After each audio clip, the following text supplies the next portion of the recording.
The influence of diet on periodontal disease. Some foods promote inflammation and others reduce inflammation. And here's a recent article just published in January of 2018 that addresses this concept, and I would urge you to look at it.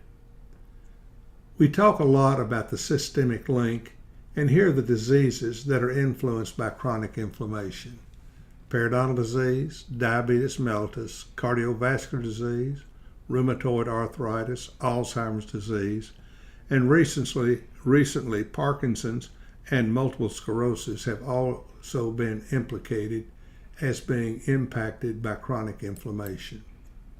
But let's talk about Inflammation 101, the basic concept on that. Because there are two types of inflammation. There's acute inflammation and there's chronic inflammation. And acute inflammation, an example of that was if you burn your finger on a hot dish or something like that, it turns red. And that is the body's response to try to rush the healing properties there to heal that.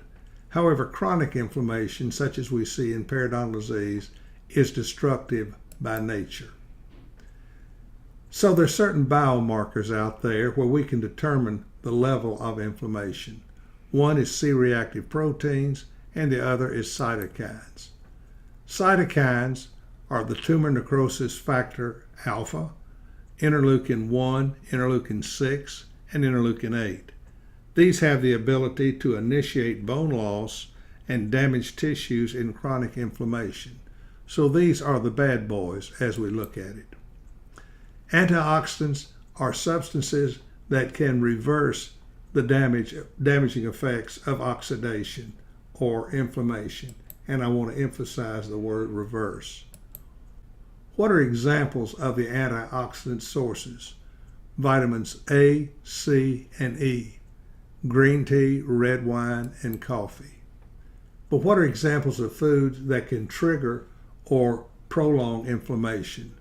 Refined carbohydrates such as sugars, saturated fat, trans fat, most omega-6 fatty acids, some types of alcohol, red meat, and processed meat. These are the things that we would like to avoid in our diet if we want to reduce the overall inflammatory load. Omega-3 fatty acids are the good fatty acids, and they stimulate antibiotic formation and increase C-reactive protein levels. Anti-inflammatory foods are foods containing vitamins A, C, D, and E, and are noted for their anti-inflammatory properties. Fruits and vegetables generally have anti-inflammatory properties as well. Examples of anti-inflammatory foods include cod liver oil, carrots, sweet potatoes, fish, eggs, milk, poultry, pork, and olive oil. How do I get my anti-inflammatory foods? By using this appliance, which is relatively inexpensive and you can order on Amazon. How do I make these smoothies? In an effort to save time, I'll set aside on the weekend and sit down for an hour or so and make up to 20 pints at one time and freeze them. Therefore, I can just thaw them out the day I want to use them, and it takes absolutely no time. My smoothies include some type of juice or milk, pomegranate juice, orange juice, V8 juice, and so forth. I try to put as much spinach or kale, or my two green leafy vegetables that I like to put in there. To cut down on cholesterol, I don't put whole eggs, I just put egg whites. I like walnuts, limes, oranges, apples, bananas, tomatoes, and carrots. And it may sound a little repulsive to you, but I actually cut up oranges and limes and put the peel of that in there with them, and that, I think, adds to it.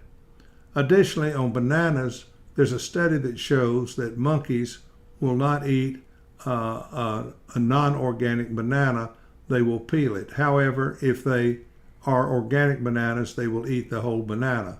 Therefore, I get organic bananas and put the whole peel in there. Hopefully, this video has given you a little better understanding of inflammation and how it works. and the difference between acute inflammation and chronic inflammation like we see in periodontal disease. We've listed the disease associated with this, and this is very important when we talk about the systemic link.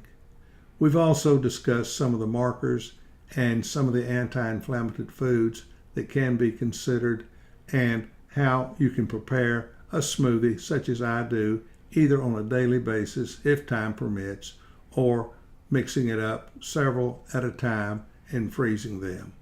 Hopefully you will find this impactful as you counsel patients in your practice.